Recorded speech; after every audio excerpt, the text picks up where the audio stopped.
Tommy avait 5 ans quand quelque chose d'extraordinaire se produisit dans une église de l'État du Michigan. Ce qui sortit de la bouche de ce garçon ce dimanche matin la coupa le souffle à 200 personnes. C'est le miracle qui a changé une famille pour toujours. Suzanne élevait son petit-fils, Tommy, depuis qu'il était bébé. Les parents de Tommy sont morts dans un accident de voiture quand le garçon n'avait que 8 mois. Suzanne, veuve et déjà à la retraite, a pris la responsabilité d'élever son petit-fils. Avant de continuer, écrivez ici dans les commentaires d'où vous regardez et quelle heure il est chez vous. Il est émouvant de voir la portée des miracles de la Vierge Marie. À l'âge de 2 ans, Tommy a été diagnostiqué avec un cas d'autisme sévère.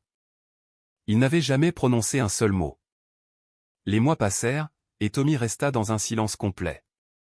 La vie de Suzanne tournait entièrement autour de Tommy.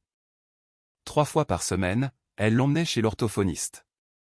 2 fois par semaine, elle le conduisait à la physiothérapie. 1 fois par mois, il y avait un rendez-vous avec le neurologue, le docteur Thompson. Les salles d'attente sont devenues une partie de son quotidien. L'odeur d'alcool dans les cliniques et le son constant des enfants qui pleurent ou appellent leurs parents. C'était une routine fatigante, marquée par de longues heures d'attente et des trajets en voiture silencieux. Malgré cela, Suzanne ne s'est jamais plainte. Au contraire, à chaque rendez-vous, elle portait avec elle un espoir discret que, peut-être, ce jour-là, quelque chose de différent se produirait avec Tommy. Tommy fréquentait une école spécialisée. Son institutrice, Madame Johnson, commentait toujours que Tommy était différent des autres enfants. Il a quelque chose de spécial dans les yeux, disait-elle. À la maison, Tommy avait des routines très spécifiques. Il se réveillait à 6h30 du matin. Il prenait toujours son petit déjeuner dans la même chaise, utilisant la même tasse bleue. Il ne jouait qu'avec 3 jouets, une petite voiture rouge, qu'il poussait lentement en ligne droite sur le sol, des cubes de construction, qu'il n'utilisait pas pour bâtir des tours, mais pour créer des rangées parfaites, les renversant avec force si quelqu'un osait déplacer une pièce, et un ours en peluche marron usé qu'il avait reçu pour son premier anniversaire. Il tenait l'ours fermement, le pressant contre sa poitrine comme si c'était son ancre. Toute tentative de changer l'ordre de ses jouets le rendait agité, mais lorsqu'il parvenait à tout aligner exactement comme il le voulait, un sourire rare et délicat apparaissait sur son visage. Ces petits gestes étaient ce qui illuminait le cœur de Suzanne. Tommy ne montrait jamais d'intérêt pour les programmes télévisés pour enfants. Il ne réagissait pas à la musique. Il n'était pas attiré par les livres colorés. La seule exception était le dimanche. Tommy devenait visiblement plus calme le dimanche. Et quand Suzanne disait « Allons à l'église », il marchait immédiatement vers la porte. À l'église, Tommy se comportait d'une manière unique. Il marchait directement jusqu'au 3e banc du côté droit et fixait son regard sur la statue de la Vierge Marie. Pendant toute la messe, il restait dans cette position. Suzanne remarqua que Tommy bougeait ses lèvres pendant la messe comme s'il murmurait.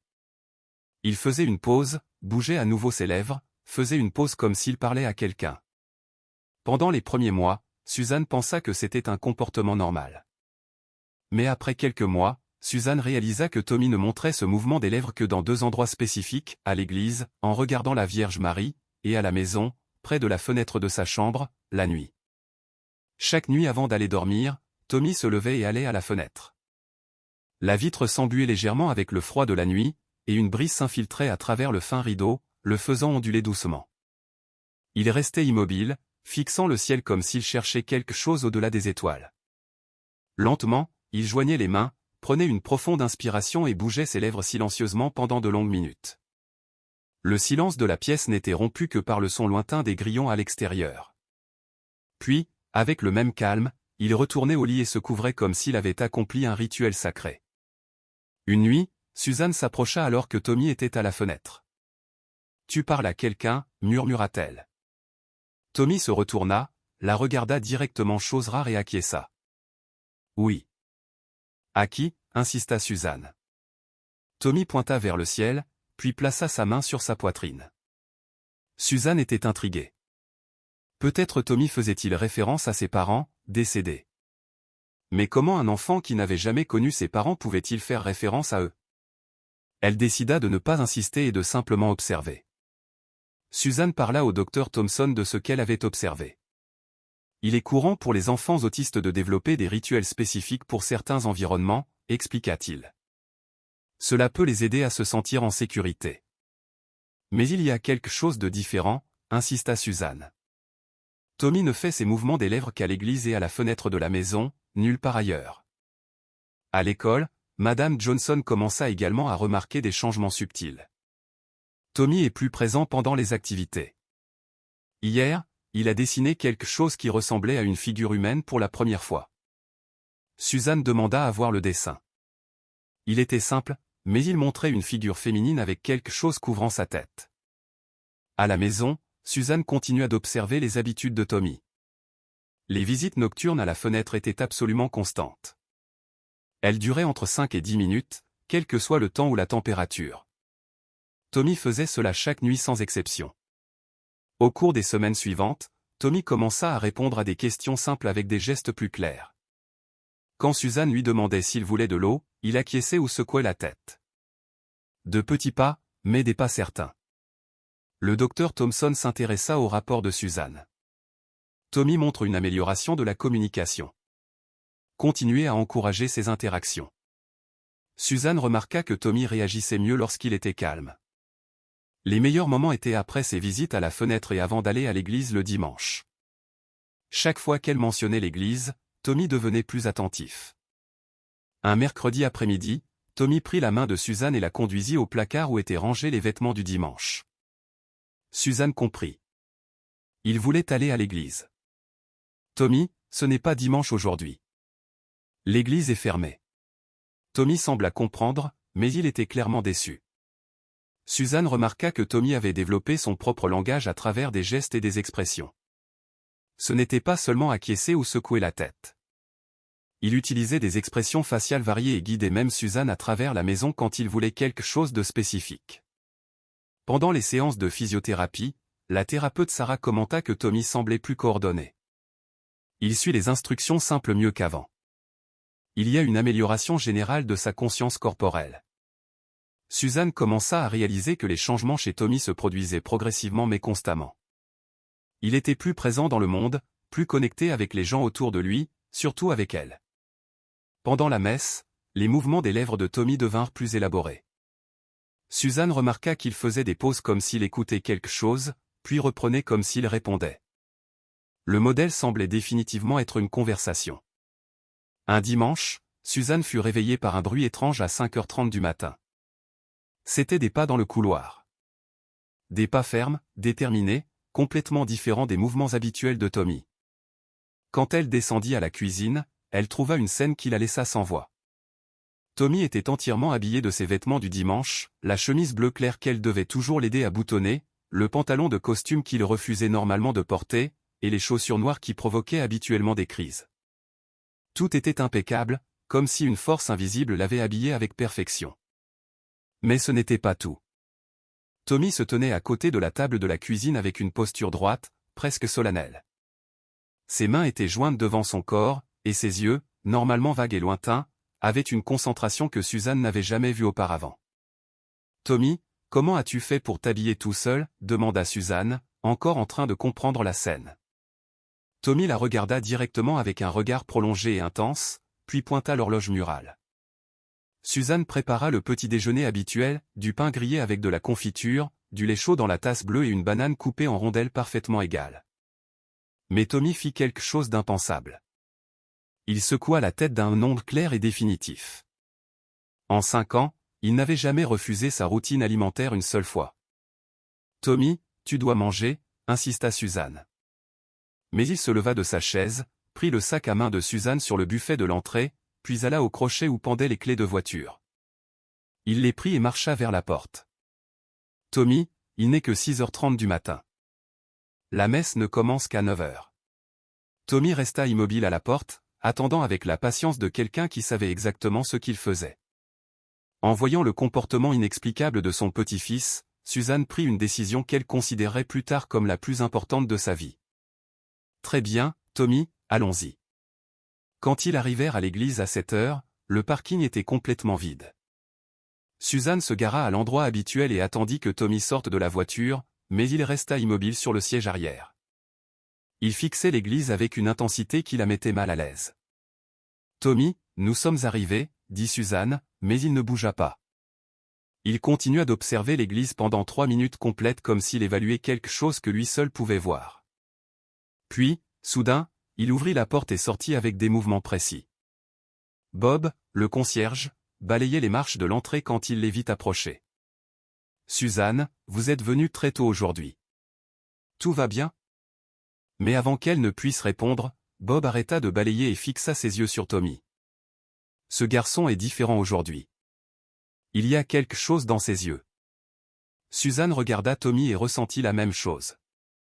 Il y avait un sérieux dans son expression, une maturité qui ne correspondait pas à un enfant de 5 ans. « Veuillez vous installer, » continua Bob, observant toujours Tommy avec curiosité. « Je vais finir de préparer l'hôtel. » Tommy se rendit directement à son banc, mais il ne s'assit pas immédiatement. Il resta debout, regardant autour de lui comme s'il s'orientait. Puis il se positionna différemment, plus droit, plus érigé.